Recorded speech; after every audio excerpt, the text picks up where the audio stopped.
كيف أصبح فينيسيوس جونيور سبباً في تغيير تاريخ منتخب البرازيل؟ مرحباً بكم في قناتنا. اليوم سنتحدث عن قضية مثيرة للجدل في عالم كرة القدم، وهي قرار منتخب البرازيل ارتداء زي أسود بالكامل لأول مرة في تاريخه في مباراته الودية أمام غينيا في إطار مبادرة ضد العنصرية. ما هي أسباب هذا القرار؟ وما هي ردود الفعل عليه؟ وما هو تأثيره على المنتخب والجماهير؟ تابعوا معنا هذا الفيديو لتعرفوا المزيد. قرار منتخب البرازيل ارتداء الزي الأسود جاء في إطار سلسلة من الإجراءات التي نظمها الاتحاد البرازيلي لكرة القدم بهدف مكافحة العنصرية التي تعاني منها كثير من نجوم المنتخب خصوصاً في أوروبا. وكان أبرز ضحايا العنصرية في الموسم الماضي هو فينيسيوس جونيور نجم ريال مدريد والمنتخب، الذي تعرض لهجمات عنصرية في مباراة بين فريقه وفالنسيا ضمن منافسات الدوري الإسباني قبل أسابيع، مما أثار غضبه وأدى إلى شجار مع لاعبي فالنسيا وطرده من المباراة.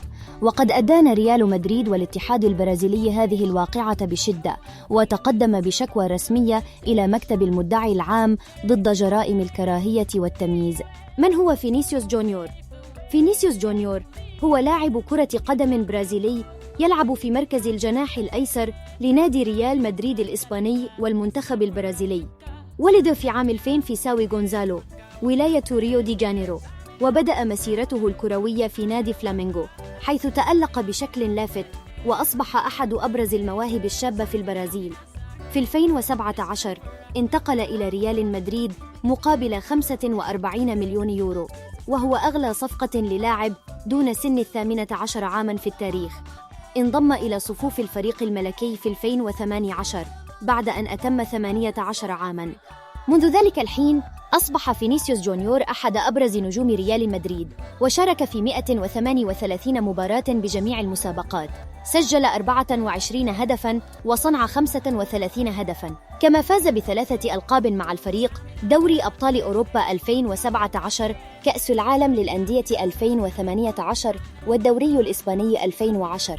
على المستوى الدولي، شارك فينيسيوس جونيور مع منتخبات البرازيل للشباب في كأس العالم تحت 17 عاماً 2017، حيث سجل 7 أهداف وحصل على جائزة أفضل لاعب في البطولة. كما شارك مع المنتخب الأول في 5 مباريات وسجل هدفاً واحداً. فينيسيوس جونيور الذي تعرض لهتافات وإساءات عنصرية من قبل جماهير فالنسيا مايو الماضي استهدفت لون بشرته وأصله البرازيلي، ووصفت فينيسيوس بالقرد من قبل جمهور فالنسيا، مما أثار غضبه وأدى إلى شجار مع لاعبي فالنسيا وطرده من المباراة. وقد أدان ريال مدريد هذه الواقعة بشدة، وتقدم بشكوى رسمية إلى مكتب المدعي العام ضد جرائم الكراهية والتمييز. ولم تكن المرة الأولى التي يتعرض فيها فينيسيوس للعنصرية في إسبانيا، وتعرض لهتافات مشابهة في مباراة ضد إشبيلية وفي مباراة ضد إلتش، كما تعرض لإساءات عنصرية من قبل لاعب أتلتيك بيلباو إنغو مارتينز ولاعب راسينغ سانتاندير دافيد كارمونا. ولم يكن فينيسيوس جونيور هو اللاعب الوحيد الذي تعرض للعنصرية في الدوري الإسباني، فقد سبق وأن تعرض زميله في ريال مدريد إيدير ميليتاو، ولاعب برشلونة أنسو فاتي، ولاعب أتلتيكو مدريد يان نولاسكو، وغيرهم من اللاعبين.